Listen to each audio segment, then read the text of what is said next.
Hi guys, welcome to another audio video, and I'll be reading Job 27 of the King James Version Bible. And it reads, Moreover, Job continued his parable and said, As God liveth, who hath taken away my judgment, and the Almighty who hath vexed my soul, all the while my breath is in me, and the Spirit of God is in my nostrils. My lips shall not speak wickedness, nor my tongue utter deceit. God forbid that I should justify you. Till I die, I will not remove mine integrity from me. My righteousness I hold fast, and will not let it go. My heart shall not reproach me so long as I live. Let mine enemy be as the wicked, and he that riseth up against me as the unrighteous. For what is the hope of the hypocrite, though he hath gained, when God taketh away his soul? For what is the hope of the hypocrite? I'm going to read that over. Though he hath gained, when God taketh away his soul. Will God hear his cry when trouble cometh upon him? Will he delight himself in the Almighty? Will he always call upon God? I will teach you by the hand of God. That which is with the Almighty will I not conceal. Behold, all ye yourselves have seen it. Why then are ye thus altogether vain? This is the portion of the wicked man with God, and the heritage of the oppressors, which they shall receive of the Almighty.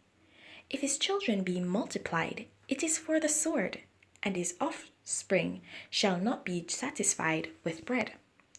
Those that remain of him shall be buried in death, and his widows shall not weep.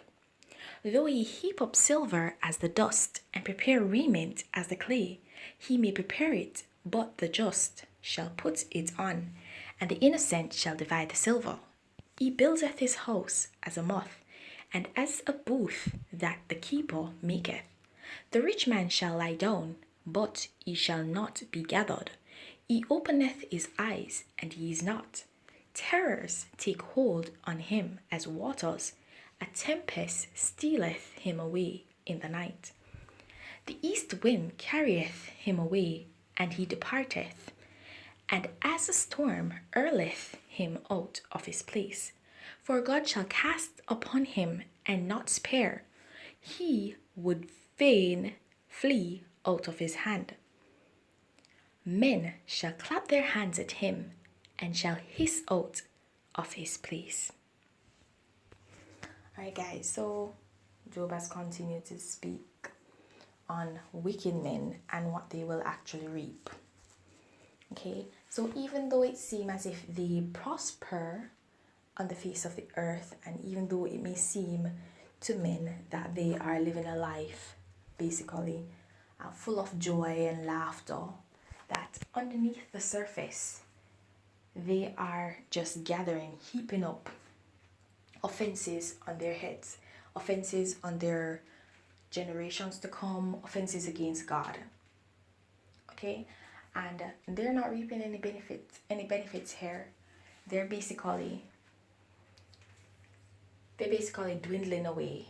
They might seem as if they are basically content with their lives and they're happy, but that is quite the opposite.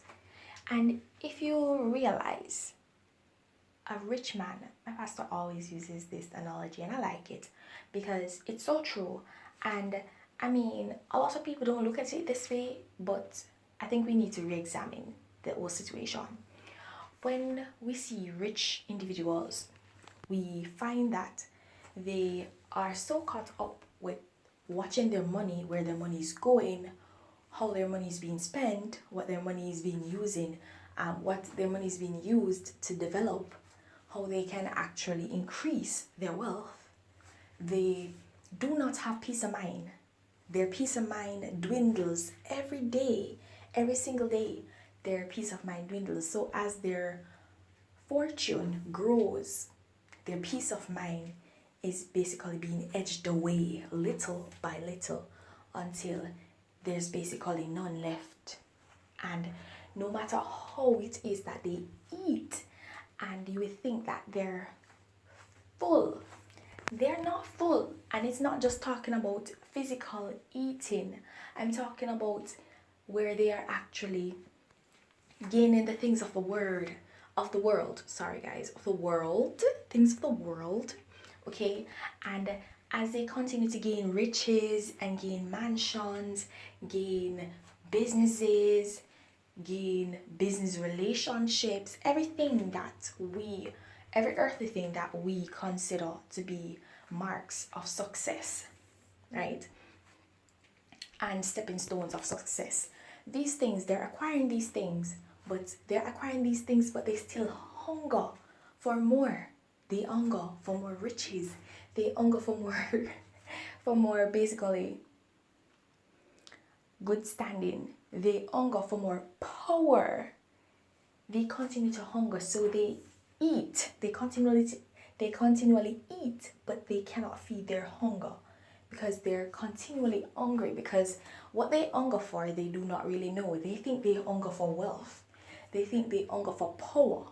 They think they hunger for standing, but that's not what they truly hunger for. And if they reevaluate and reassess, then they will actually see that what they really hunger for is something that they cannot gain themselves and they cannot gain from the world, but something that is freely given by God and is for them to receive. They only need to actually show the effort and put out the effort, and they will actually receive. And so basically this parable that Job was given to Bildad, Zophar, and Eliphaz was that even though it may seem as if the wicked prosper, they're not actually prospering. They're basically digging their own graves, slowly but surely, because they have no place with God, and they'll just be carried away and be forgotten from the face of the earth, because the only people that are actually remembered are those of God. Those are the people that will be written in the book of life. So they'll not be forgotten because they'll be written in the book of life. Though men may remember those that have gained power, good standing in society, and wealth, when they have passed away, then no one will remember them, but God will always remember those who are written in his book of life, his faithful servants, and so they will be remembered. Alright guys, so I hope you were able to take something from all that. I mean, it was a lot. It was a lot, okay? But I hope you were able to take something and digest it and, think on it, okay? Guys, please remember to continue to walk in your salvation. And if you've not yet gained it, then seek it. There's no better time to begin than the present. Have yourselves a blessed day. Bye.